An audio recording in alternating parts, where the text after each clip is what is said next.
ये एक सवाल दे रखा है 5184। क्या करना है इसके? गुणनखंड, मतलब इसके फैक्टर करनी है। ठीक है, तो फैक्टर वाले सवाल पहले भी कराए थे, किस तरह से इनके गुणनखंड करते हैं। तो जो पहले संख्या दे रखी है इसको नोट कर लो। अब इसके गुणनखंड करनी है। तो गुणनखंड करते समय बताया था कि सबसे पहले कुछ बातों का ध्यान रखना। वो क्या बातें ध्यान रखनी है कि सबसे पहले हमें शुरुआत से नंबर देखना है, यानी छोटे की तरफ से। तो सबसे छोटी संख्या क्या होती है? एक। एक से तो किसी संख्या को काटना नहीं है, क्योंकि एक से तो सभी संख्याएं कटती हैं। तो कहने का मतलब कि दो से स्टार्ट करना है। अब दो से कौन सी संख्या कटेगी? तो दो से कटेगी सम संख्या, जिसके लास्ट में सम संख्या हो। ये पूरी संख्या सम है या विषम, इसको लास्ट वाली संख्या देखो, क्या है? 4। अगर ये 4 है तो यह सम संख्या है। ठीक है, तो ये दो से कट जाएगी, क्योंकि सम संख्याएं दो से कटती हैं। अगर ये सम संख्या नहीं होती तो फिर इसको 3, 5, 7 किसी विषम संख्या से काटते। तो पहले इसको दो से काटते हैं। 5 है, दो दूनी 4। मतलब ये जो काट रहे हो जिससे, दो से, दो के पहाड़े में ये संख्या लानी है। ये संख्या ना आए तो इससे कम रहे, ज्यादा ना हो। दो दूनी 4, 5 में से 4 कट गया, एक बचा। एक और एक 11, दो पंजे 10, दो छंग 12। तो 12 लेना नहीं है। दो पंजे 10, 11 में से 10 कटा, एक बचा। एक और 8, 18। दो ने, फिर दो दूनी 4। अब ये लास्ट में कितना है? 2। तो ये क्या है? सम संख्या। इसको फिर दो से काटो। दो एकम 2, दो दूनी 4, 5 में से 4 कटा, एक। एक और 9, 19। दो ने 18, 19 में 18 कटा, एक बचा। एक और दो 12। दो छंग, फिर दो से काटेंगे इसको, दो छंग, और इधर 9 है, तो दो चौक 8। एक बचा, एक और 6, 16।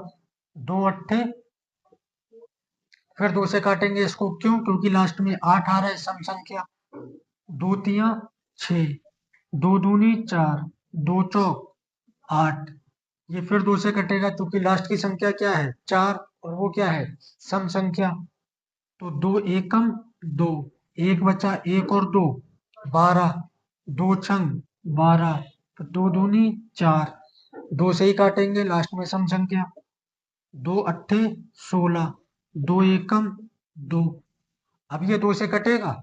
अब दो से नहीं कटेगा, क्यों? क्योंकि लास्ट में क्या आया? एक। और ये क्या हो गई? विषम संख्या। अगर ये विषम है तो किसी विषम संख्या से कटेगी। सबसे पहली विषम संख्या एक, उससे काटना नहीं है। आगे 3। अब 3 से इसको देखोगे, 3 से काटोगे तो 3 के पाड़े में 8 लाना। 3 दूनी 6, 3 तिया 9, ज्यादा हो गया, तो 3 दूनी 6। 8 में से 6 कटा, कितना बचा? 2।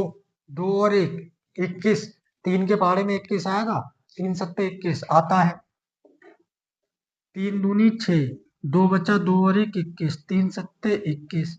ये फिर विषम संख्या, लास्ट में 7 है, तो ये 3 से कट रहा है। अगर 3 से नहीं कटेगा तो 5 से देखना, 5 से नहीं कटेगा 7 से। ऐसे आगे बढ़ते जाना है, पर विषम से ही देखना, क्योंकि विषम संख्या है। 3 निम 27। ये फिर 3 से, 3 एकम 3, और फिर 3 एकम 3। तो ये इस तरह से इसके गुणनखंड बन जाएंगे। 2 गुणा 2, कितनी बार आ रहा है? 1 2 3 4 5 6 बार। 5 6 बार ये आ गया, और गुणा में 4 बार 3 आ रहा है। गुणा 3, गुणा 3, गुणा में 3, 4 बार लिख दोगे। ठीक है, तो ये हो गए इसके गुणनखंड। और ये अभाज्य गुणनखंड है। गुणनखंड तो इसके और भी हो सकते हैं। गुणनखंड तो 4 से भी कट जाएगा, ये 8 से भी कट जाएगा, 16 से भी कट जाएगा, 27 से भी कटेगा, 81 से भी। यानी गुणनखंड तो इस संख्याओं के बहुत है। गुणनखंड तो इस संख्या के बहुत सारे हैं, लेकिन हमें अभाज्य गुणनखंड करने थे। ये सभी अभाज्य हैं, ये किसी से नहीं कटेंगे। इसमें से कोई भी संख्या उठाओ, फिलहाल तो 2 और 3 दो ही संख्याएं आ रही हैं। अगर और भी संख्याएं आती तो अभाज्य जब आती हैं तो उसमें से कोई भी संख्या लेना, उसमें भाग नहीं जाएगा किसी भी संख्या से। वो कभी किसी भी संख्या से कटेगी नहीं। नोट करो इस सवाल को।